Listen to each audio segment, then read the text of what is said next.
नमस्कार, एक बार फिर से स्वागत है आप सभी का फास्टर प्लस न्यूज़ में। आप सभी लोग एक चेहरे से बड़े वाकिफ़ हो गए जो चौरी चौरा विधानसभा में बड़े ज़ोर और शोर से जाना जा रहा है। राम नक्षत्र यादव। राम नक्षत्र यादव नेताजी जो हमारे चैनल पे इनका एक वीडियो भी बड़ा तेज़ी से वायरल हो रहा था, जो मोदी जी का एकदम सटीक जो है मिमिक्री कर रहे थे। आज मोदी जी के जो भी कार्य हैं उनको ये गिनाते भी हैं, बताते भी हैं, कमी निकालते हैं, सब कुछ बताते हैं। आज इनसे फिर से एक बार बात होगी नेताजी से। बहुत बहुत स्वागत है नेताजी। धन्यवाद आपको। नेताजी, हम लोग जो है यहाँ से जो सपा की सीट जो है मिली है यहाँ पे कैप्टन जी को जी, तो क्या लग रहा है कि कैप्टन जी सीट निकालने वाले हैं? कैप्टन जी चुनाव जीत चुके हैं। अब वोट डलवाना समाजवादी पार्टी के कार्यकर्ताओं, बूथ प्रभारी और सेक्टर प्रभारियों का है। हमारे राष्ट्रीय अध्यक्ष जी टिकट वितरण में जो रणनीति होनी चाहिए वो रणनीति भी हम जीत चुके हैं और समीकरण भी जीत चुके हैं, लोकलिटी भी जीत चुके हैं कि हमने बाहरी प्रत्याशी नहीं दिया। हमारे राष्ट्रीय अध्यक्ष जी ने बाहरी प्रत्याशी नहीं दिया, लोकल का प्रत्याशी दिए जो चौरी चौरा के महादेवा के रहने वाले हैं और लोकप्रिय हैं, पढ़े लिखे हैं, चरित्र पर कोई दाग नहीं है, मृदुभाषी हैं, सोशल हैं, उदारवादी हैं और विचारों से 100% समाजवादी हैं। इसलिए सभी लोग, अगड़े पिछड़े दलित लोग उनको चुनाव जिताने का मन बना चुके हैं और हम लोग उनके लिए भी दिन रात काम कर रहे हैं। हमारे राष्ट्रीय अध्यक्ष की इतनी अच्छी नीतियां हैं कि उन नीतियों का प्रचार प्रसार कर दिया जाए, जन जन तक पहुँचा दिया जाए तो कैप्टन साहब को रोकना तो है ही नहीं है। भारी वोटों से जीतेंगे, भारी बहुमत से जीतेंगे। तो सर, यहाँ पे उत्तर प्रदेश में या सभी जगहों पे मिला करके पहले चरण का चुनाव जो है शुरू हो गया है। हाँ, सपा की लहर बूथ पे दिख रही है क्या?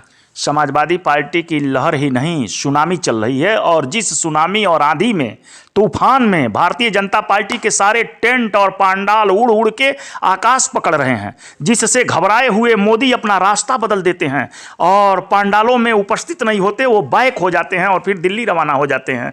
कहते हैं हेलीकॉप्टर उनका उतरते उतरते फिर उड़ जाता है कि पांडाल में लोग नहीं हैं, उनकी बात सुनने के लिए कोई तैयार नहीं है।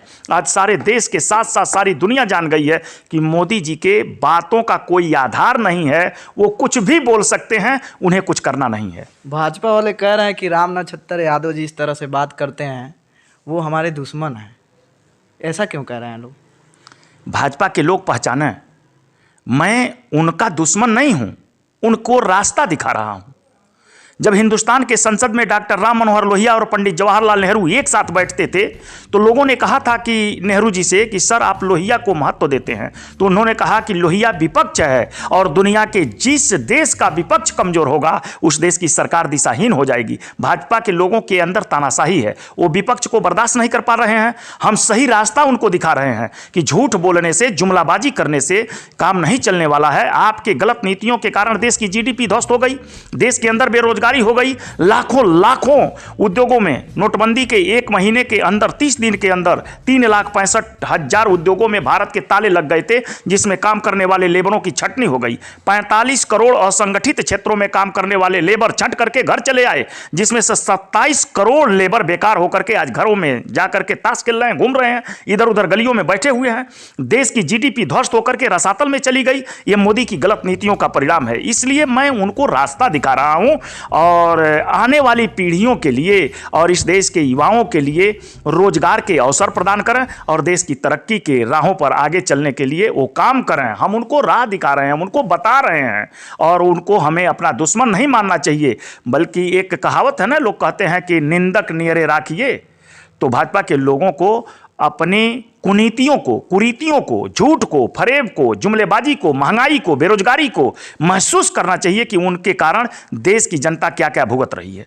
तो यहाँ बीजेपी के लोग तो कह रहे हैं कि हमने हर विकास किया है, विकास के नाम पे काम दमदार, सोच ईमानदार, काम दमदार कह रहे हैं लोग, क्योंकि उनकी ईमानदार सोच, वो कह रहे हैं हमारा ईमानदार सोच है और काम भी हमने दमदार किया। रोडों का जाल बिछाया है, महिलाओं के खाते में 500 रुपये दिए हैं, उनके पास तमाम मुद्दाएं हैं। वो कह रहे हैं कि हमको वोट मिलने वाला, बाकी विपक्ष के लिए तो कोई मुद्दा बचा नहीं है, क्योंकि वो लोग लड़ेंगे किससे? हमने रोड सुधरवा दिया, बिजली सुधरवा दिया, सभी मुद्दाओं पे कह रहे हैं हमने विकास किया है। इस पे क्या कहेंगे? भारतीय जनता पार्टी के लोग यदि सत्य बोलने लगते तो भारत की पहचान जो दुनिया में बिगड़ गई है वो फिर से सही हो जाती। रोड सुधार हुआ है कि नहीं सर? कुछ भी नहीं। ये जिस रोड पर आप आए हैं उसी रोड को देख लीजिए। इस रोड पर अगर आप स्टेयरिंग को अपनी मोटरसाइकिल के कस के न पकड़ें तो वो कब आपके हाथ से सरक जाएगी और आप गिर जाएंगे, कोई ठिकाना नहीं। रोड तो पिछली सरकार ने, हमारे अखिलेश यादव जी की सरकार ने सब बनवा दिया था। जो बचे खुचे रोड थे जिसमें थोड़े थोड़े गड्ढे थे, उन गड्ढों पर सिर्फ एक डलिया गिट्टी डाल करके बीजेपी के लोगों ने 4-4 लाख रुपए का बोर्ड लगवा दिया, देश के पैसे को बर्बाद किया। और भारतीय जनता पार्टी के लोग जो कह रहे हैं हमने ये किया और हमने वो किया, इन्होंने कुछ नहीं किया। सिर्फ मोदी जी आए तो नोटबंदी किया, मनमानी किया। क्यों नोटबंदी किए आप? अर्थशास्त्री नहीं है मोदी जी, वो दंगा शास्त्र पढ़े हैं। वो कह रहा है देश का जो काला धन है वही निकला है वहां से। कितना काला धन उन्होंने निकाला? काला धन तो 1 रुपया नहीं आया। काला धन किसको कहते हैं पहले बीजेपी के लोग यही नहीं जानते। भारतीय जनता पार्टी के प्रधानमंत्री जी, हमारे देश के प्रधानमंत्री आदरणीय मोदी जी को यह पता नहीं है कि काला धन है क्या। काला धन उसको कहते हैं जिस पैसे का टैक्स न मिलता हो, और वो काला धन जो भारत की सीमा रेखा सरहद से उस पार रख दिया है, गया है स्विट्जरलैंड में, वो पैसा हमारे देश के काम नहीं आ रहा है। और देश की गरीबों की, किसानों की, मजदूरों की खून और पसीने की गाढ़ी कमाई को लूट करके लोग विदेशी बैंकों में रखे हैं, वो पैसा हमारे देश के काम नहीं आ रहा है, वो काला धन है। जो पैसा हमारे देश के अंदर है और देश के काम आ रहा हो, उसको काला नहीं कहा जा सकता किसी कीमत पर। काला नहीं, उनको पता होना चाहिए। बात करेंगे सर, आप चूँकि हर मुद्दे पे खुल के बहस करते हैं, खुल के बात करते हैं, अपना पक्ष रखते हैं, और जो सरकार में कमियां हैं वो भी बता रहे हैं आप अपने हिसाब से। लेकिन बात करेंगे सर, आप राजनीति में कब से आए हैं? क्योंकि हमारे जो चैनल पे आपका वीडियो पड़ा था इसके पहले वाला, वो काफ़ी चला, तो उसमें जो है कमेंट किए हैं लोग कि इनके बारे में थोड़ा जानकारी दे दीजिए। तो हम इस माध्यम से आपके बारे में भी लोगों को बता देना चाहते हैं कि आप कहाँ के रहने वाले हैं, कब राजनीति में आए, सपा क्यों ज्वाइन किया? समाजवादी पार्टी इस देश के गरीबों, किसानों, मजदूरों के लिए काम करती है। इसकी विचारधारा प्रकृति की विचारधारा से मिलती जुलती है। समाजवादी विचारधारा और पार्टियों की विचारधारा नफरतवादी विचारधारा है, और एक इंसान से दूसरे इंसान के बीच में नफरत पैदा करने का काम करती हैं। इस तरह से षड्यंत्र करके, साजिश करके वो राजनीति करते हैं। लेकिन समाजवादी पार्टी साजिश नहीं करती, वो हर वर्ग को, हर धर्म को, हर मजहब को, हर जाति को, अगड़े को, पिछड़े को, दलित को, गांव में रहने वाले गरीबों को, सभी लोगों को समान अधिकार देती है समाजवादी पार्टी और समाजवादी पार्टी का संविधान। और यही संविधान भारत का संविधान कहता है। सेकुलरवादी संविधान है हमारा, समवादी संविधान है हमारा। दुनिया के लोग कहते हैं कि दुनिया का सबसे सुंदर संविधान भारत का संविधान है, जिसमें हर वर्ग, हर जाति, हर धर्म, हर मजहब, हर आदमी के लिए समान अधिकार है। तो इसलिए समाजवादी पार्टी का संविधान मुझे पसंद है। और राजनीति मैं कब से शुरू किया? जब से मुलायम सिंह यादव जी को जानता हूं। जब 1989 में बीपी सिंह जी भारत के प्रधानमंत्री बने थे, तो उस समय समाजवादी पार्टी के राष्ट्रीय अध्यक्ष जो अब थे माननीय हम लोगों के नेता धरती पुत्र माननीय मुलायम सिंह यादव जी, वो यूपी के सीएम बने थे। उस वक्त से मैं संघर्ष कर रहा हूं। मेरे सामने हमारे राष्ट्रीय अध्यक्ष माननीय धरती पुत्र मुलायम सिंह यादव जी जब थे, तो उन्होंने 3 नाम, जनता दल मेरे सामने, समाजवादी जनता पार्टी जिसके राष्ट्रीय अध्यक्ष चंद्रशेखर जी थे, वो उसमें भी मैं काम किया, और अब समाजवादी पार्टी में काम कर रहा हूं। और पार्टी समाजवादी पार्टी ही रहेगी, इसलिए कि ये प्रकृति की कोख से निकली हुई विचारधारा है। जैसे आपको बता दूं कि हम किसी जात, धर्म, मजहब या मंदिर, मस्जिद, गिरजाघर, गुरुद्वारों में भेद नहीं करते। ये भारतवर्ष है। मैं भारत माँ के मंदिर के अंदर जन्म लेने वाले हर इंसान, हर जीव जंतु का कद्र करता हूं। और समाजवादी पार्टी का यही संविधान है, यही संविधान है अखिलेश यादव का, यही विचारधारा है हमारे राष्ट्रीय अध्यक्ष अब अखिलेश यादव जी का। इसलिए सपा से बेहतर विचारधारा, समाजवादी पार्टी से बेहतर देश की सेवा करने का कोई प्लेटफॉर्म नहीं है देश के अंदर। इसलिए मैं समाजवादी पार्टी में काम करता हूं और समाजवादी ही रहूंगा। जैसे समाजवादी प्रकृति का एक अंग है सूरज, वो निकलता है तो किसी से भेदभाव करता है क्या?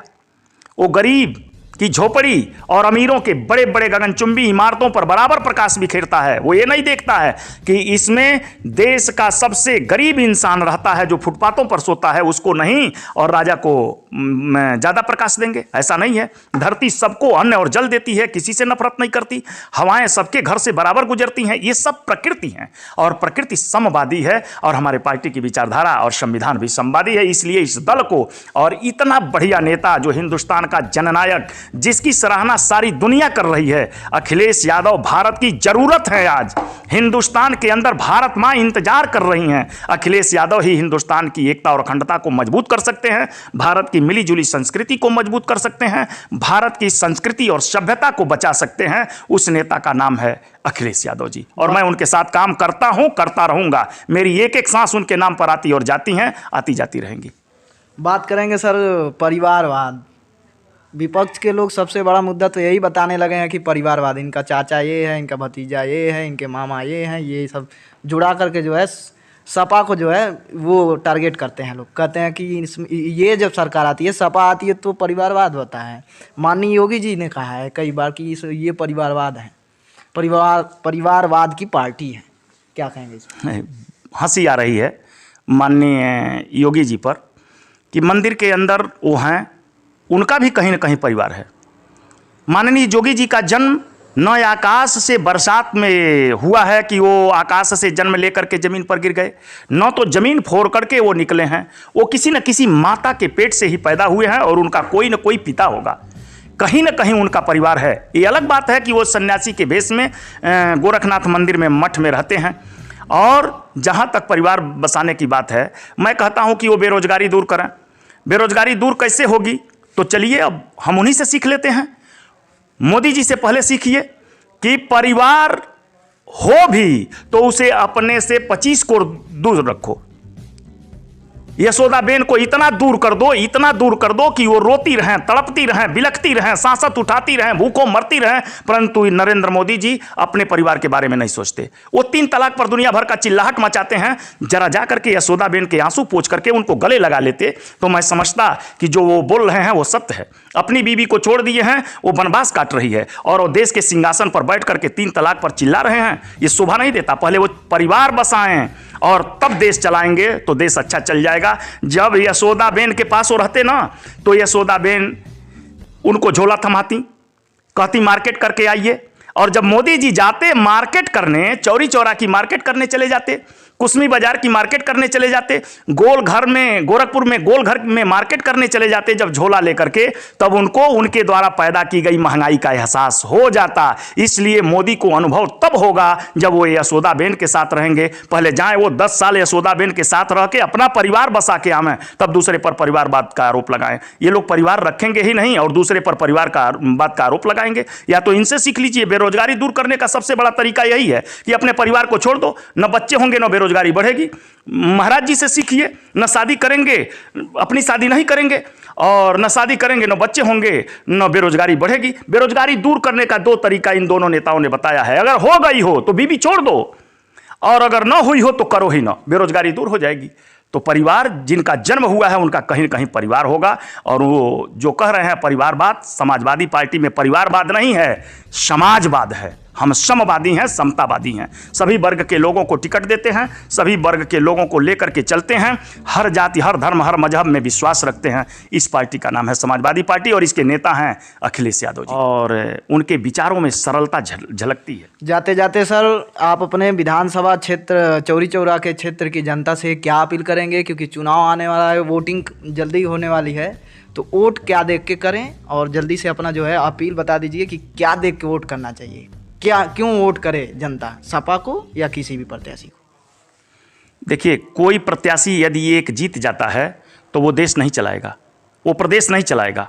इसलिए हम यह मान करके कैप्टन साहब को वोट दे रहे हैं कि अखिलेश यादव की सरकार बनाने के लिए +1 करना है, मुझे +1 करना है, यहाँ का विधायक भेजना है। और 203 की जो बहुमत की गणित है, उस गणित में चौरी चौरा भी होगा, हम लोग जिता करके भेजेंगे। और विधायक से तो देश चलेगा नहीं, लेकिन बहुमत की गणित अगर हमारी अधूरी रह गई तो हम सरकार से बाहर हो जाएंगे। इसलिए हमें विधायक जिताना है।